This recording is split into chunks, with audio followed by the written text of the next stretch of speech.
Sexto bloco do Educador em Entrevista, agora na companhia aqui do professor Garcia. Garcia, gratidão pela participação conosco. Okay. Boa tarde. Boa tarde, Luciano. Eu que agradeço, viu, sempre o espaço que vocês cedem aí pra gente. Nós, escritores independentes, aí temos pouco espaço, né, de divulgação. Primeiro, né, retomar essa questão do escritor independente, né, Garcia? Sim. Para quem não entende, como é que é o processo aí de lançamento independente no livro? Claro.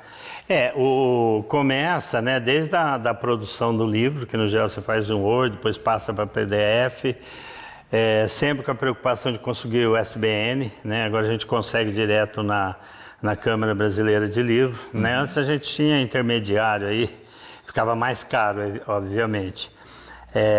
Então isso aí facilitou um pouco, e é rápido, 2 dias o SBN já sai. E SBN é o RG do livro? É o RG, é o registro mesmo. E antigamente, porque tinha isso, né? Você tinha que achar uma editora... Que bancasse tudo, né? Que bancasse tudo, que ia com a cara do livro, isso. Etc. Hoje não, né? Hoje a tecnologia aí facilita muito, né? Sem dúvida, facilitou e facilita.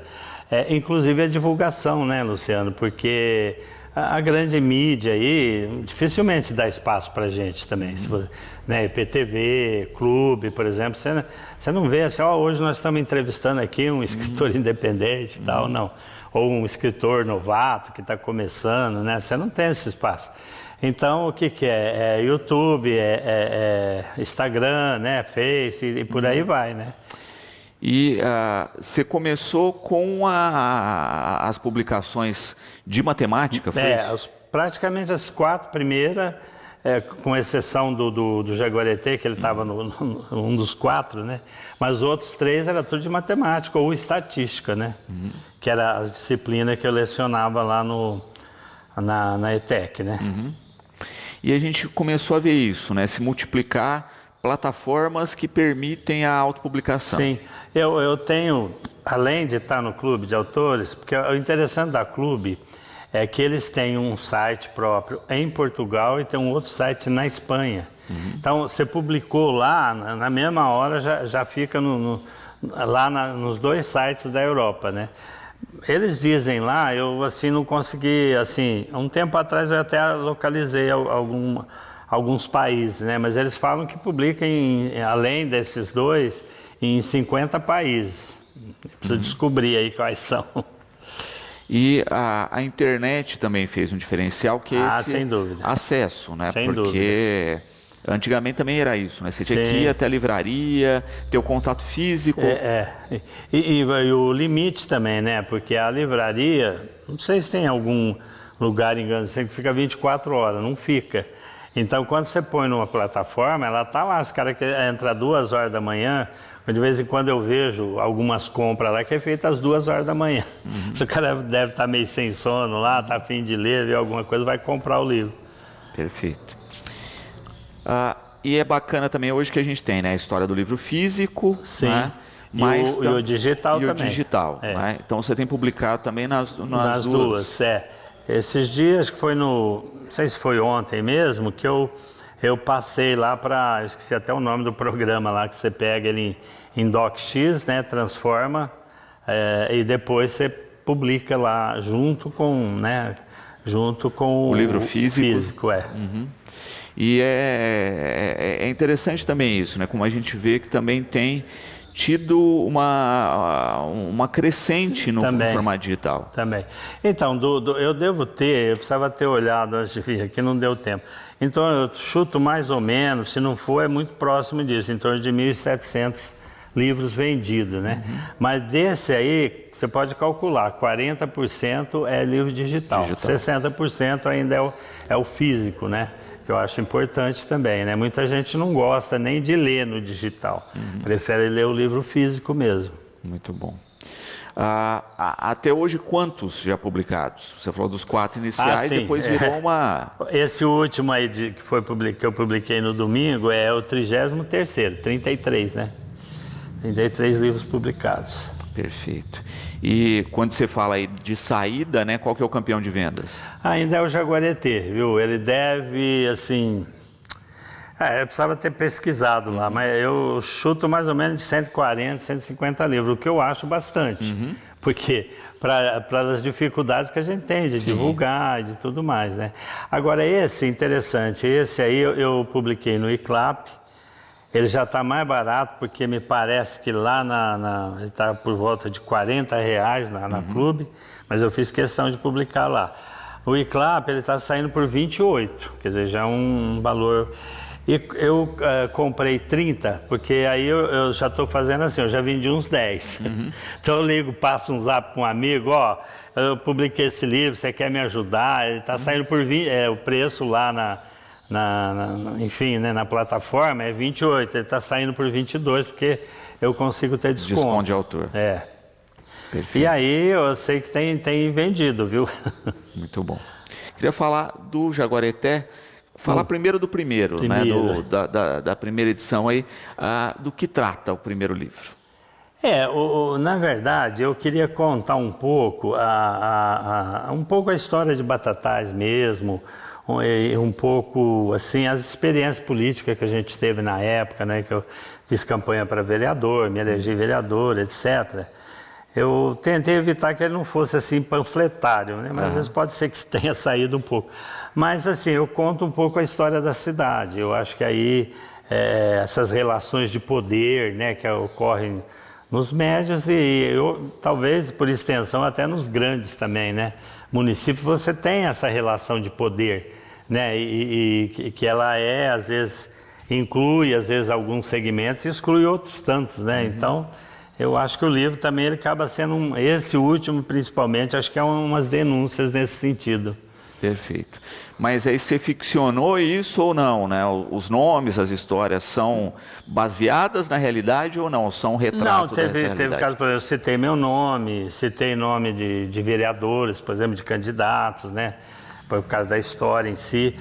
Mas eu achei interessante, assim, eu queria fazer isso, que seria um pouco, de certa forma não é uma continuidade, mas é um pouco, né, uma continuidade desse livro. E eu não sabia por onde começar. Aí o que aconteceu? Essa história mesmo de grupo de família, aí pintou, eu até pus essa foto lá no final do livro, a foto da minha família, mas a minha família lá da década final dos anos 50, mais ou menos, né? Por exemplo, minha mãe, eu calculo mais ou menos que ela tinha 20 e poucos anos. Meu pai devia ter uns 23, por aí.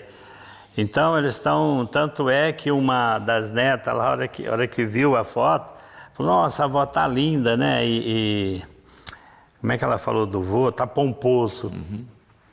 Então, aí a partir daí eu comecei a contar a história. Eu achei assim, não sei se é diferente, mas é um jeito de você começar a contar, né? Porque começa por onde, né? A partir da história da família.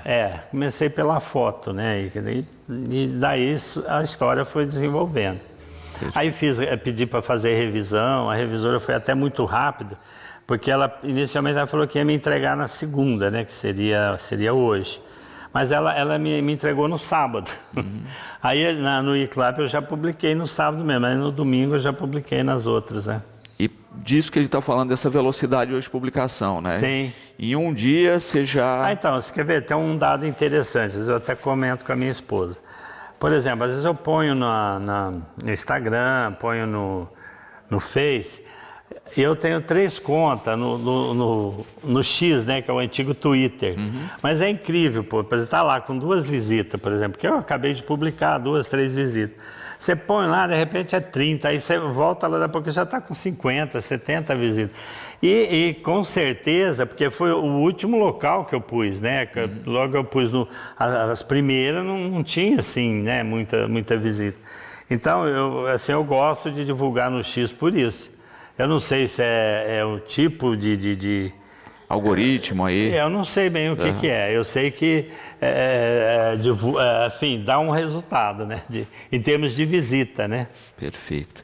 E a gente falando do Jaguareté aqui, tem uma versão do primeiro também em espanhol. Como é que foi a publicação? Deixa eu colocar ele aqui. Ele está em inglês também, viu? Está em inglês também. Está em inglês também, Esse último aí, eu falei, bom, agora é o seguinte, eu posso até fazer uma versão em espanhol e inglês, Mas eu quero ver se vai vender, porque senão você... Olha, esse aí em espanhol, uma pessoa... eu acho que foi através de um grupo do Face lá, que ela falou que traduzia, que eu até queria ver se traduzia para o italiano. Eu falei, não, faz no espanhol, que é um pouco mais universal, eu acho, e depois a gente vê. Então fez, acho que ficou legal, eu andei dando uma olhada, não manjo muito de espanhol, mas a gente tem umas noções, né? E agora, de inglês, ela não ficou barato, não. A tradução ficou 2.000. E eu manjo um pouco de inglês também, viu? Eu andei relendo, dando umas olhadas, eu acho que ficou bom. Ficou muito bom. Agora, eu não sei, né? O resultado disso aí, a médio, longo prazo, não sei. Exato. E tem muito disso, né? Quando a gente fala de criação artística, mesmo na literatura, às vezes é essa questão, né? Às vezes o reconhecimento vem... demora um pouco. Demora um pouco, não é?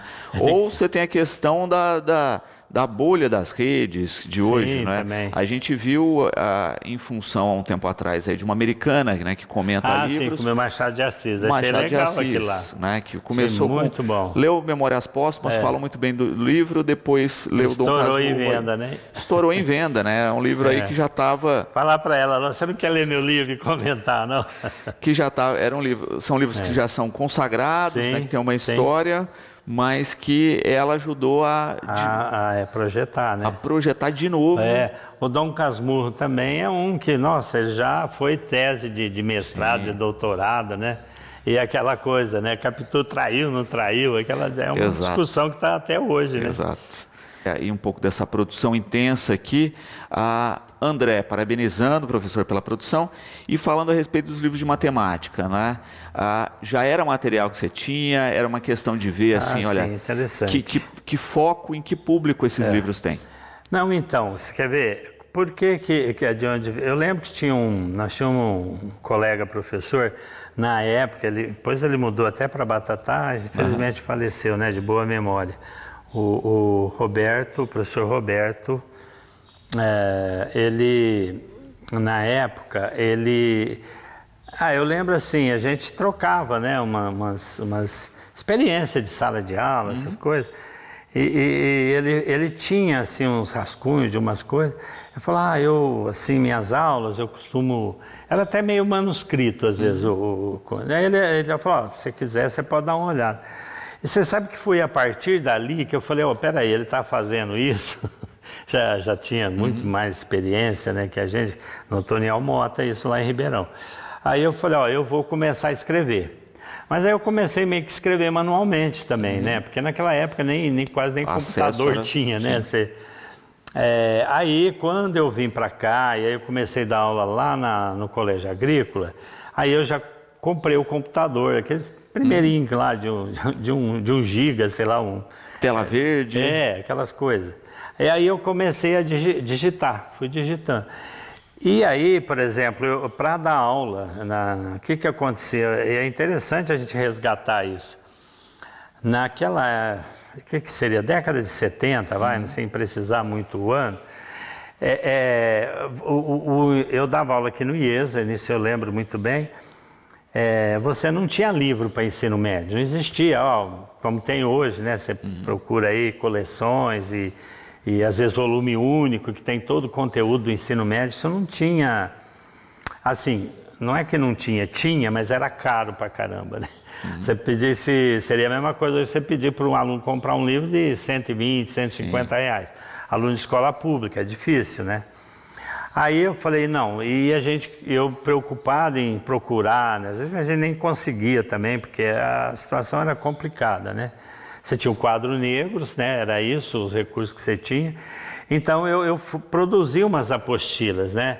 E aí eu lembro que eu ainda fiz isso, do bolso da gente, com muita dificuldade.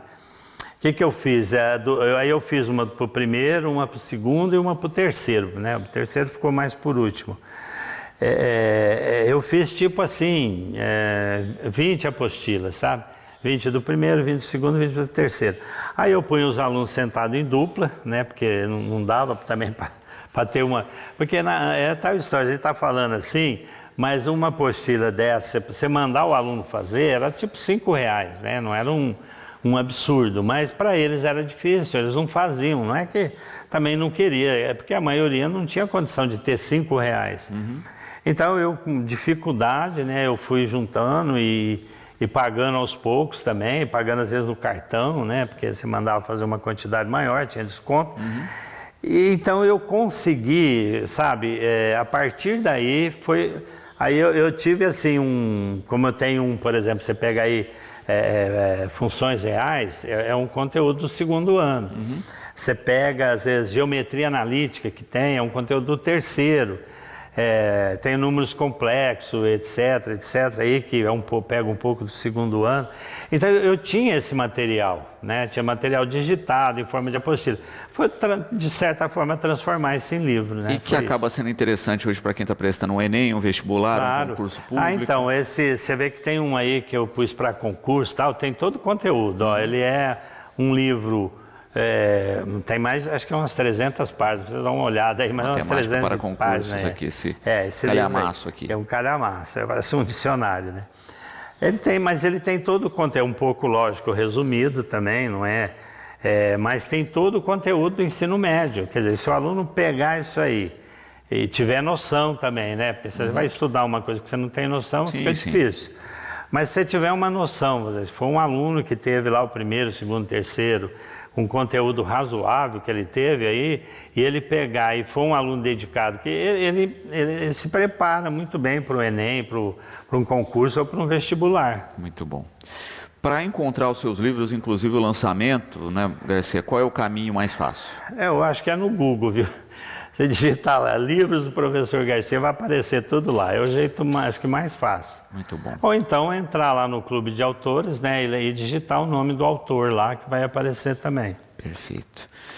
Professor Garcia, gratidão pela participação aqui conosco. Fica sempre o convite. Parabéns pelo...